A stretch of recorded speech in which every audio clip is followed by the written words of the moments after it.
أعوذ بالله من الشيطان الرجيم. قل هذه سبيلي أدعو إلى الله على بصيرة أنا ومن اتبعني وسبحان الله وما أنا من المشركين.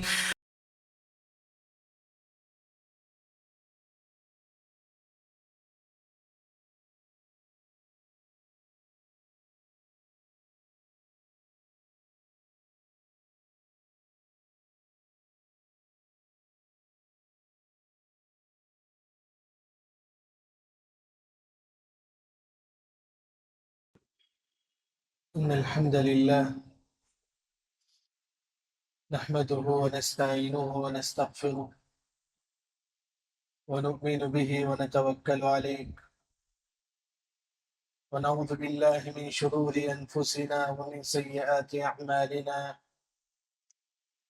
من يهده الله فلا مضل له ومن يضلل فلا هادي له، وأشهد أن لا إله إلا الله وحده لا شريك له، وأشهد أن محمدا عبده ورسوله.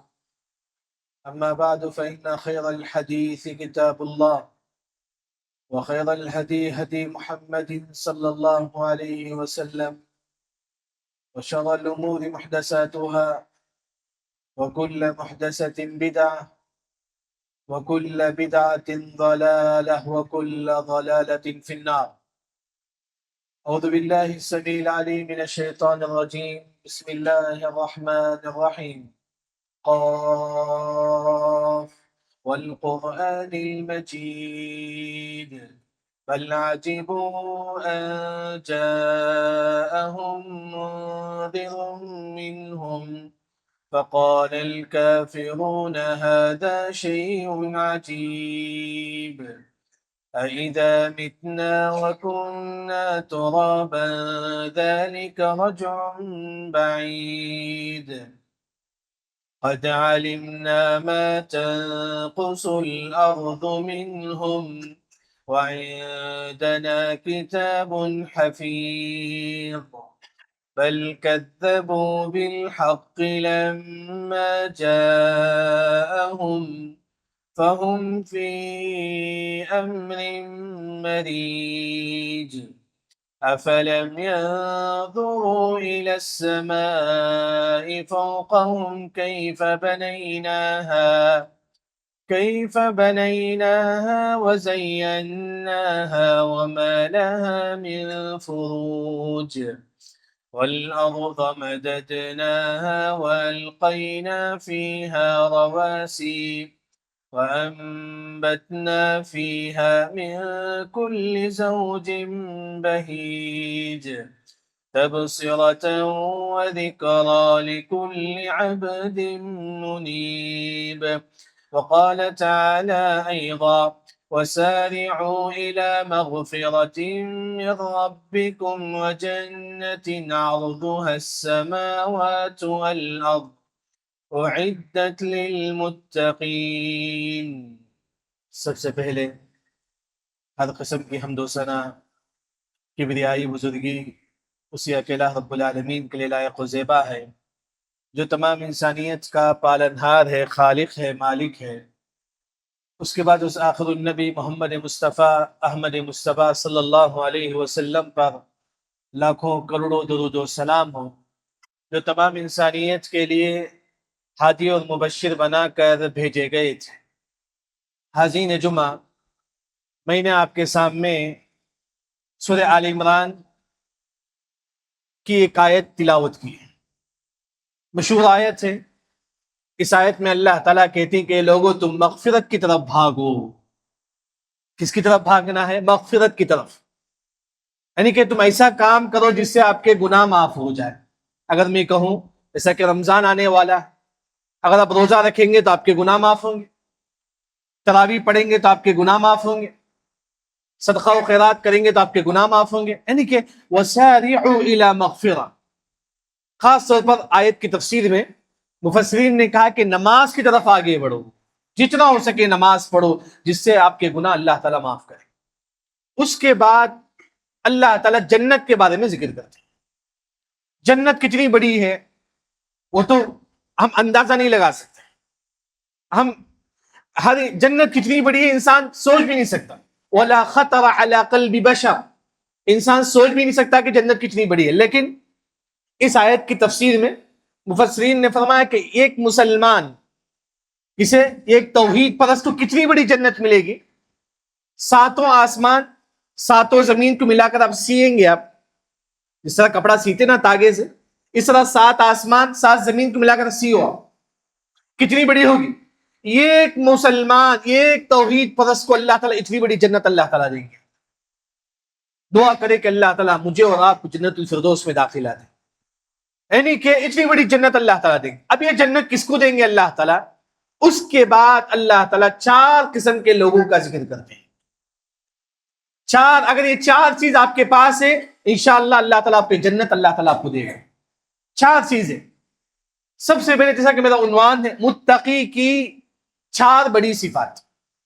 متقی کسے بولتے ہیں؟ ہم ہمیشہ سنتے ہیں تقوی، متقی. متقی کسے بولتے ہیں؟ علی رضی اللہ عنہ کہتے ہیں کہ الخوف من الجلیل، آپ کے دل میں اللہ کا ڈر ہو. حرام کماتے ہی نہیں، حرام نہیں کمانا. اگر آپ کے دل میں اللہ کا ڈر ہے سمجھو کہ آپ کے اندر تقوی ہے. آپ کمرے میں ہی کوئی نہیں دیکھ رہا، ایسے وقت آپ گناہوں سے بچتے ہی کیوں؟ اللہ سے ڈر کر، سمجھو کہ آپ کے دل میں تقوی ہے. یعنی کہ اگر آپ گناہوں سے بچ جاتے ہیں، آپ کے دل میں اگر اللہ کا ڈر ہے سمجھو کہ آپ متقی. یہ پہلی چیز.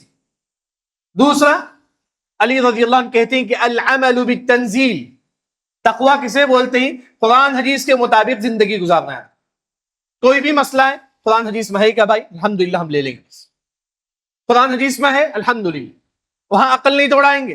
نہیں مجھے ایسا سمجھ میں آتا ہے، مجھے ایسا نہیں. قرآن حدیث میں اس پر عمل کرنا، یہ متقی یاد رکھ. تیسرا، والرضا بالقلیل، جتنا رزق ملے اس میں خوش ہو جاؤ. آپ کے حق میں اللہ نے آج جتنا رزق دیا اس میں خوش ہو جاؤ. انسان کیا ہوتا ہے؟ حریص ہوتا ہے. کس کا؟ مال کا حریص. لو کان لابن آدم وادیان من ذهب لابتغى ثالثا، انسان کو 2 سونے کا پہاڑ بھی اگر مل جائے انسان تیسرے سونے کی پہاڑ کی تلاش کرے. مال کی خواہش انسان کے اندر ہے. لیکن تقوی، متقی کسے بولتے ہیں؟ جتنا رزق آپ کو ملا اس پہ آپ خوش ہو جاؤ. چوتھا، والاستعداد لیوم الرحیل، قیامت کی تیاری، اس دنیا میں رکھ کر قیامت کی تیاری. یہ ہے متقی. یعنی کہ سب سے پہلے متقی کسے بولتی؟ جس کے اندر 4 چیزیں. ایک، اس کے دل میں اللہ کا ڈر ہو ہمیشہ. دوسرا، جتنا رزق ملے اس پہ خوش ہو جاؤ. تیسرا، آپ کی زندگی قرآن حدیث کے مطابق. چوتھا، قیامت کی تیاری. اگر آپ یہ 4 کام کریں گے تو آپ متقی ہوں گے یاد رکھیں. اچھا، یہ متقی کون ہے؟ اب متقی کی 4 بڑی صفات، جیسا کہ اللہ تعالیٰ اس کے بعد والی آیت میں ذکر کرتے ہیں، جس کے اندر یہ 4 چیزیں ہی وہ جنت میں داخل ہوگا انشاءاللہ. انشاءاللہ رمضان بھی آنے والا ہے، یعنی کہ انسان ہمیشہ یہ 4 چیزیں کرتے رہے. سب سے پہلے الذین ينفقون فی السراء والضراء، ایک مسلمان ہمیشہ صدقہ و خیرات کرتا ہے. غریب ہے تب بھی صدقہ کرتا ہے، مالدار ہے تب بھی صدقہ کرتا ہے.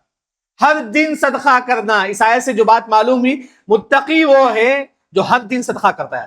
بتائیے ہم میں سے کتنے لوگ ہیں جمعرات کے دن ہم نے صدقہ کیا؟ کتنے لوگ ہیں ہم میں سے؟ بلکہ ایک مرتبہ آپ صلی اللہ علیہ وسلم تمام صحابہ کو جمع کرتے، تمام صحابہ سے پوچھتے ہیں فمن اطعم منکم اليوم مسکینا، آج کون سا مسلمان غریب کو کھلایا ہے؟ آپ سب صحابہ سے پوچھتے ہیں آج کس نے صدقہ کیا ہے؟ قال ابو بکر انا، ابو بکر رضی اللہ عنہ کہتے کہ اللہ کے نبی میں نے صدقہ کیا آج. یعنی کہ ہر دن صدقہ کرنا ایک مومن کی پہچان. آپ دیکھیے ہر دن صدقہ کرتی ہیں، صرف رمضان ہر دن. جیسا خاص طور پر جمعے کا دن ہے، کیونکہ مصنف عبدالرزاق کی جو روایت ہے جمعے کے دن صدقہ کرنا دوسرے صدقے سے افضل ہے. کون سے دن؟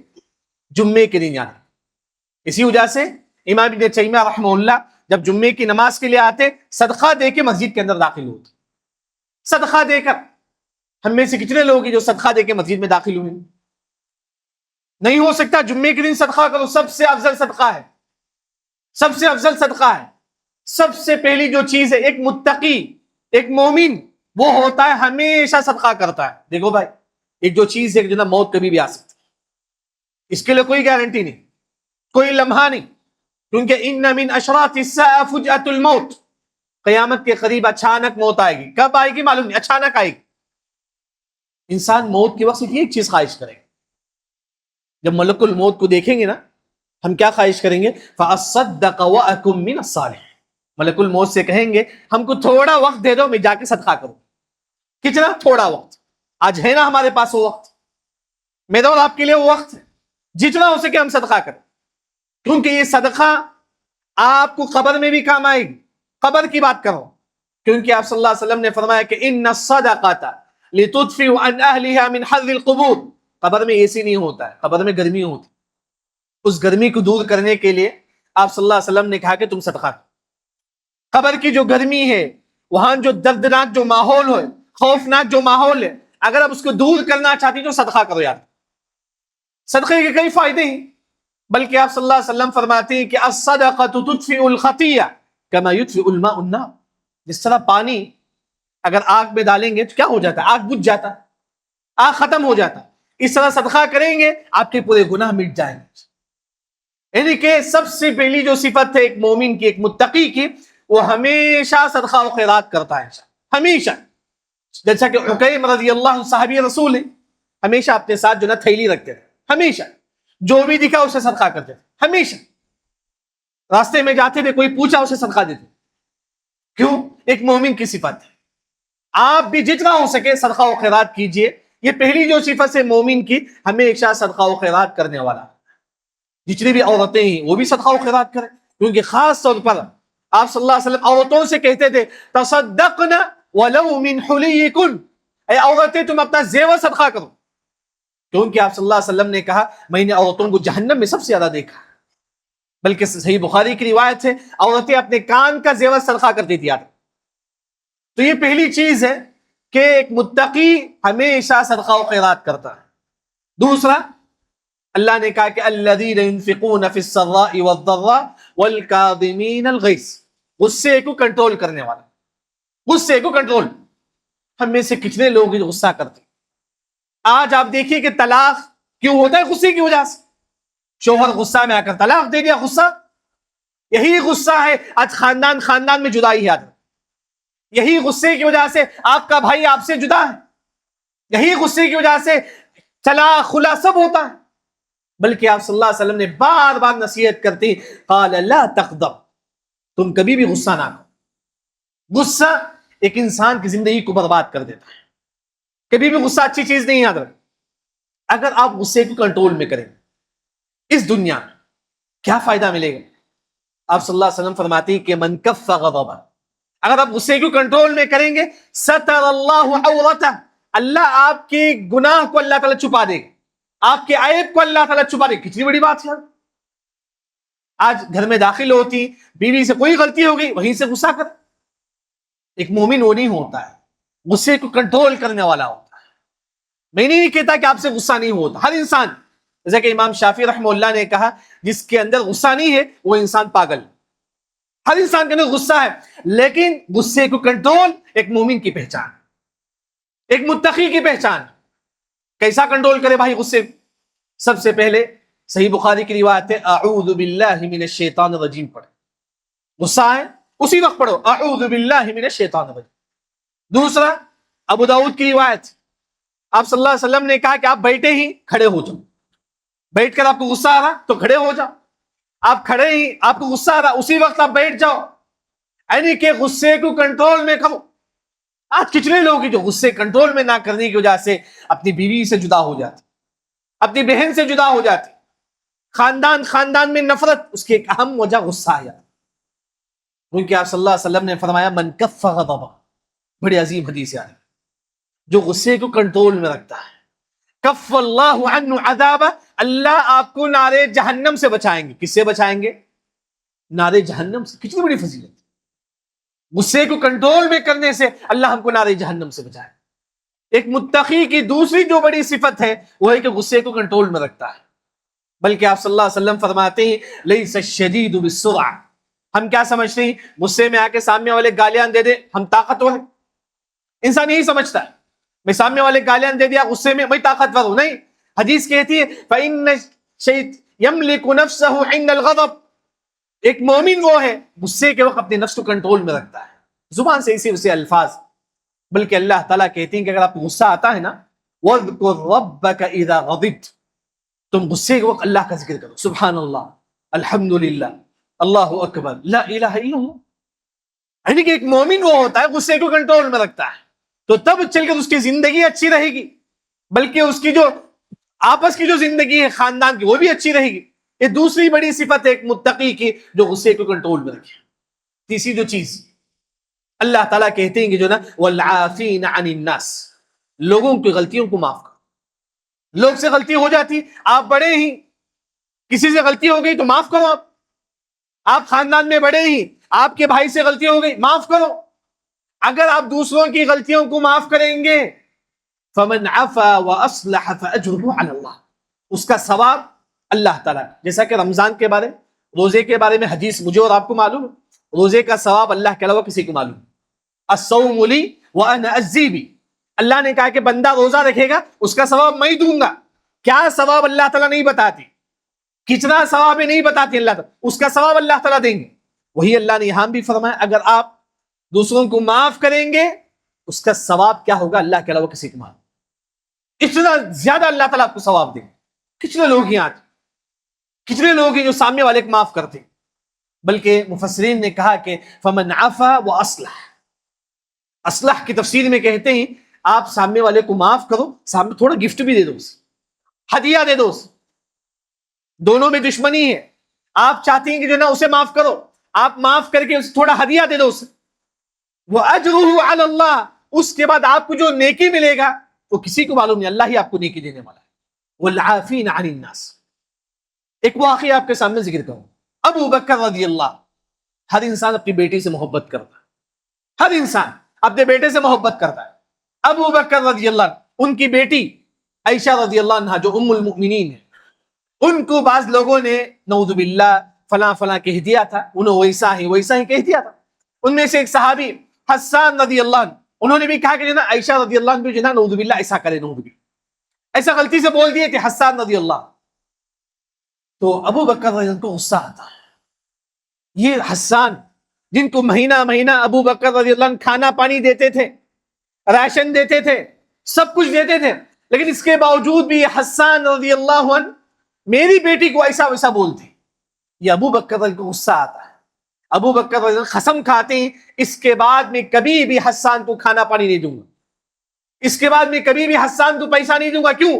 میری بیٹی پر الزام لگاتا ہے. اس طرح حسان رضی اللہ عنہ کو جو ہے نا غصہ آ کر اس طرح کرتے ہیں. اللہ آیت نازل کرتے ہیں وَلْيَعْفُوا وَلْيَصْفَحُوا أَلَا تُحِبُّونَ أَن يَغْفِرَ اللَّهُ.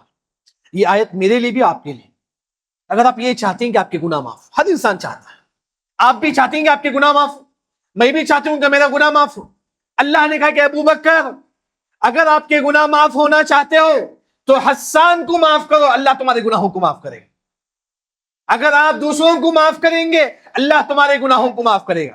تو ابو بکر رضی اللہ عنہ آیت نازل ہوتی ہے، سیدھا جا کر حسان سے کہتے کہ حسان میں تم کو معاف کرتا ہوں اور مہینہ مہینہ تم کو میں پیسہ بھی دوں گا، راشن بھی دوں گا. یعنی کہ غلطی کو معاف کرنا ایک مومن کی پہچان ہے.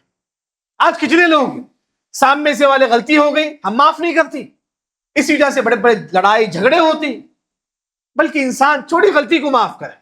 اگر آپ معاف کریں گے اللہ تعالیٰ دنیا میں بھی اس کے برکت اللہ تعالیٰ آپ کو دے گا، آخرت میں بھی اللہ تعالیٰ اس کا ثواب اللہ تعالیٰ آپ کو دے گا. یہ تیسری جو چیز، ایک متقی وہ ہوتا ہے جو سامنے والے کو معاف کر دیتا ہے. ایسے لوگوں کو اللہ تعالیٰ جنت کی گارنٹی دیتی ہے. 3 لوگ ہو چکے. ایک ہمیشہ صدقہ و خیرات کرنے والا، ایسے لوگوں کو اللہ تعالیٰ جنت دے گا. ایک متقی کی پہلی صفت ہے. امید ہے کہ رمضان میں یہ کام ہم لوگ کریں گے انشاءاللہ، کریں گے انشاءاللہ. دوسری جو چیز غصے کو کنٹرول کرنا، یہ بھی ہونی چاہیے. یاد رکھیں غصہ کنٹرول کرو، ایک مومن کی پہچان، ایک متقی کی پہچان ہے جس کو جنت کی گارنٹی قرآن میں اللہ نے کہا وہ جنت میں داخل ہوگا جو غصے کو کنٹرول میں کرتا ہے. تیسری جو چیز لوگوں کی غلطیوں کو معاف کرنا. چوتھا اللہ نے کہا والذین اذا فعلوا فاحشة او ظلموا انفسهم ذکروا اللہ. غلطی ہو گئی، اللہ کے دربار میں آ کے مغفرت طلب کر، اے اللہ مجھ سے غلطی ہوگی تو معاف کر۔ کتنے لوگ ہم میں سے اللہ سے مغفرت طلب کرتے ہیں۔ ایک متقی دیکھے، یہ نہیں کہ کوئی انسان فرشتہ ہے، ہر انسان سے غلطی ہوتی ہے، کل بنی آدم خطا۔ اللہ نے کہا کہ متقی وہ ہے غلطی کے بعد فوری اللہ کے دربار میں آ کر کہتا ہے اے اللہ مجھ سے غلطی ہوگی تو مجھے معاف کر، اللہ معاف کرے۔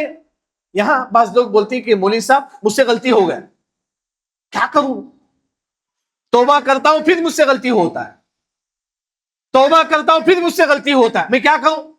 ایک حدیث آپ کو سناتا ہوں، یہ حدیث بخاری مسلم کی ہے، یہ حدیث بخاری مسلم کی ہے، یہ حدیث لے کے جاؤ آج، ہماری زندگی سدھر جائے گی انشاءاللہ۔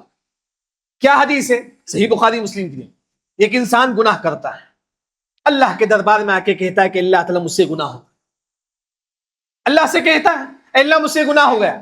اللہ تعالیٰ کہتے ہیں ان لہ رب یغفر الذنب، یہ بندہ جانتا ہے کہ اس کے لیے ایک رب ہے جو اس کے گناہوں کو معاف کرے گا، تو اللہ تعالیٰ کہتے ہیں کہ چل میں تیرے گناہوں کو معاف کر، چل اللہ نے اس کے گناہ کو معاف کرے۔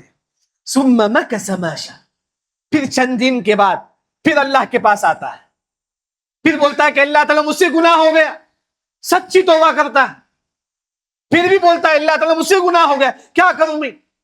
اللہ تعالیٰ کہتے ہیں کہ ان لہ رب، یہ بندہ کو معلوم ہے کہ اس کے لیے ایک رب ہے جو اس کے گناہوں کو معاف کرے گا۔ اللہ تعالیٰ کہتے ہیں کہ یغفر الذنب، چل میں اس کے گناہوں کو معاف کر دے، پھر بھی اللہ اس کے گناہوں کو معاف کر دے۔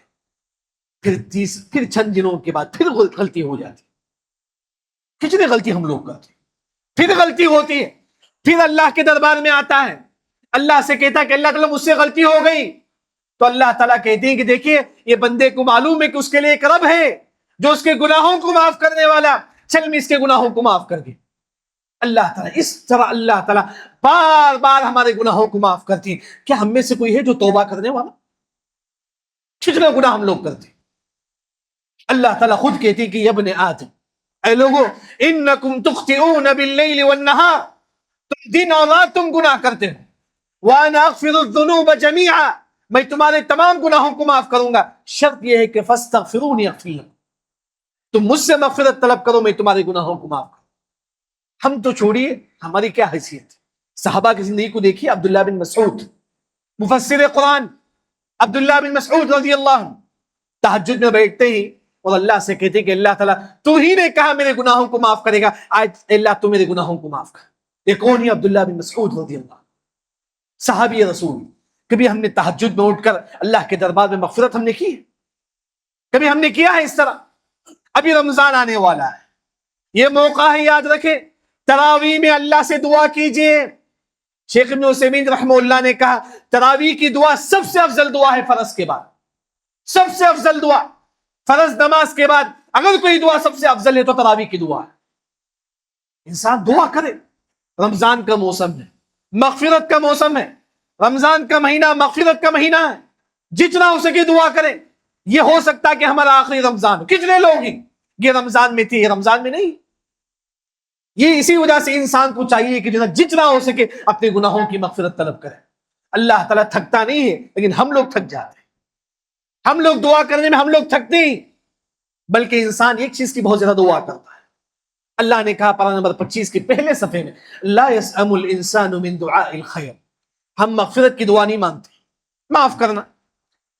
بعض لوگوں کو بات کڑوی لگے کہ ہم مغفرت کی دعا نہیں مانگتی، ہم کس کی مانگتے ہیں؟ اللہ نے کہا ہم مال کی دعا مانگتے ہیں۔ لا يسأم الانسان من دعاء الخیر، کبھی تھکتا نہیں انسان، ہمیشہ انسان دعا مانگتا ہے اللہ تو مجھے مال دے دے، اللہ تو مجھے رزق دے دے، یہ تو ہم ہمیشہ مانگتے ہیں۔ اللہ نے کہا کتنے لوگ ہم میں سے ہمیشہ مغفرت کی دعا مانگتے ہیں؟ مغفرت کی دعا مانگے، آسان جو کلمہ ہے استغفر اللہ، استغفر اللہ۔ اہل علم نے کہا کہ استغفر اللہ کا جو لفظ جب آپ اپنی زبان سے بولتے نا، بولتے وقت آپ کی دل و دماغ میں آپ نے جو جو گناہ کیا ہے پورے گناہ کو دل و دماغ میں لا کر بولو استغفر اللہ، اے اللہ تو میرے پورے گناہوں کو معاف کر دے۔ اللہ تعالیٰ معاف کرنے والا ہے، علیم بذات الصدور، سینوں کی بات اللہ تعالیٰ جانتا ہے۔ کیا ہم نے کبھی دعا کیا؟ ہم دعا کرتی ہیں تو مال کے لیے، ہم دعا کرتی ہیں تو اولاد کے لیے، ہم دعا کرتی ہیں تو صحت کے لیے۔ لا يسأم الانسان من دعاء الخیر، انسان کبھی تھکتا نہیں مال کی دعا مانگنے کے لیے، کبھی تھکتا نہیں انسان۔ لیکن مغفرت کی دعا کتنے لوگ ہم میں سے مانگتے ہیں؟ یہ بہت بڑی نعمت ہے، اللہ ہمارے گناہوں کو معاف کر۔ آپ بنی اسرائیل کا واقعہ آپ دیکھیں، بنی اسرائیل میں اگر کسی سے گناہ ہو جاتا، فَتُوبُوا إِلَىٰ بَارِئِكُمْ فَاقْتُلُوا أَنفُسَكُمْ، بنی اسرائیل موسیٰ علیہ السلام کے زمانے میں اگر کسی سے غلطی ہو جاتی، توبہ کیا تھا؟ ایک دوسرے کو قتل کرنا تھا، ایک دوسرے کو قتل تھا۔ تو مفسرین نے فرمایا کہ سب سے بڑی نعمت ہے ہم لوگوں کو، ہم ایک آنسو بہانے سے ہمارے گناہ معاف ہوتے ہیں، جبکہ بنو اسرائیل کے لوگ خون بہانے سے ان کے گناہ معاف ہوتے ہیں۔ اللہ، بنو اسرائیل میں خون بہانے سے ان کے گناہ معاف ہوتی، آج ہم لوگوں کے لیے ایک آنسو بہانے سے اللہ ہمارے گناہوں کو معاف کر۔ ایک متقی، سب سے بڑا متقی وہ ہے جو اپنے گناہوں پر روتا ہے۔ یاد، اسی وجہ سے رمضان کا موسم ہے جو آنے والا ہے، جتنا ہو سکے اللہ کے سامنے گڑ گڑائیے، روئیے۔ جتنے دن اب جو باقی ہے ہمارے رمضان کے آنے کے لیے، اس سے پہلے رمضان کی مجھے آپ کی تیاری کرنا ہے، یعنی کہ ایک متقی بننے کے لیے 4 چیزیں آپ کے پاس ہونی چاہیے۔ اگر آپ نیک انسان بننا چاہتے ہیں، آپ کے لیے 4 چیزیں ہوں۔ سب سے پہلے ہمیشہ ہر دن صدقہ کرے، عورتیں بھی، جیسا کہ عائشہ رضی اللہ عنہ ایک یہودی عورت کو صدقہ دیتی ہیں، مرد اور عورت دونوں ہمیشہ صدقہ کریں۔ دوسرا، غصے کو کنٹرول میں کریں، کتنی بڑی فضیلت ہے، جنت کی گارنٹی ہے، جنت کی گارنٹی۔ ہم جنت کے لیے حج کرتے ہیں، ہم لوگ لاکھوں روپے جا کے حج کرتے ہیں، ہمارے اندر غصے کو کنٹرول کرنے کی صلاحیت نہیں۔ حج کرنے سے جنت کی گارنٹی ہے، غصے کو کنٹرول کرنے کے لیے بھی اللہ، اگر آپ غصے کو کنٹرول کریں گے یہاں بھی جنت کی گارنٹی ہے۔ تیسری جو چیز، لوگوں کی غلطیوں کو معاف کرو، لوگوں کی غلطیوں، سامنے والا غلطی کر لیا، معاف کرو، ایک نیک لوگوں کی پہچان۔ چوتھی جو چیز، غلطی ہو گئی اللہ کے گڑ گڑاؤ، اللہ کے سامنے رویا کرو، بہت بڑی نعمت ہے۔ ربنا ولا تحملنا ما لا طاقت لنا به، مفسرین نے فرمایا کہ بنو اسرائیل میں اگر کوئی مسلمان گناہ کرتا، وہ گناہ اس کے دروازے میں لکھا رہتا، صبح اس کے دروازے میں لکھا رہتا، لیکن اللہ نے ہم لوگوں کو ایسا نہیں کیا۔ ہماری جو گناہ ہے، آنسو بہانے سے ہمارے گناہ معاف ہوتی، بنو اسرائیل کے گناہ خون بہانے سے ان کے گناہ معاف ہوتے۔ تو یہ بہت بڑی نعمت ہے، اللہ نے ہمارے گناہ صرف آنسو بہانے سے معاف کر دیتا ہے۔ ایک متقی کے اندر یہ 4 چیزیں ہمیشہ ہونی چاہیے۔ آج کے اس خطبے میں یہ 4 چیزیں آپ لے کر جاؤ، انشاءاللہ آپ کی زندگی سدھر جائے گی انشاءاللہ۔ میری امید ہے جو ہی مائیں، جو ہی بہن یہاں ہے، جو ہی مرد عورت یہاں ہے، یہ 4 چیزیں اپنی زندگی میں لگاؤ ہمیشہ۔ اپنے بچوں کو بھی بولو، کیونکہ قرآن میں اللہ نے کہا یہ 4 چیزیں جس کے اندر ہے اس کے لیے جنت کی گارنٹی ہے، جنت کی گارنٹی ہے۔ تو اسی وجہ سے اللہ سے دعا ہے، اللہ تعالیٰ مجھے اور آپ کو متقی جیسا بنانا، متقی کی صفات اپنانے کی توفیق عطا فرما۔ اور ساتھ ہی ساتھ جو رمضان ہے، رمضان تک مجھے اور آپ کو، بلکہ رمضان ہمیشہ مجھے نیک عمل کرنے کی توفیق عطا فرما۔ اور ساتھ ہی ساتھ اللہ تعالیٰ مجھے اور آپ کو رمضان جیسا عظیم مہینہ نصیب فرما۔ بارک اللہ لنا ولکم فی القرآن المجید، ورفعنی وإیاکم بما فیہ من الآیات والذکر الحکیم۔ اقول قولی ھذا واستغفر اللہ الذی ولکم ولسائر المسلمین اجمعین۔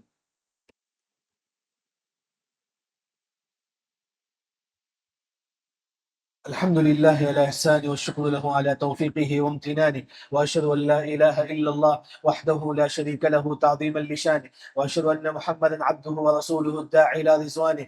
أما بعد، فإن خير الحديث كتاب الله، وخير الهدي هدي محمد صلى الله عليه وسلم، وشر الأمور محدثاتها، وكل محدثة بدعة، وكل بدعة ضلالة، وكل ضلالة في النار.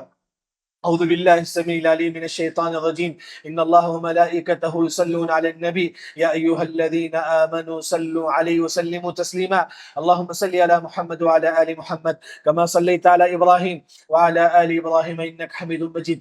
اللهم بارك على محمد وعلى آل محمد كما باركت على إبراهيم وعلى آل إبراهيم إنك حميد مجيد. إن الله يأمر بالعدل والإحسان وإيتاء ذي القربى وينهى عن الفحشاء والمنكر والبغي يعظكم لعلكم تذكرون. اذكروا الله يذكركم وادعوه يستجب لكم ولذكر الله أكبر والله يعلم ما تصنعون.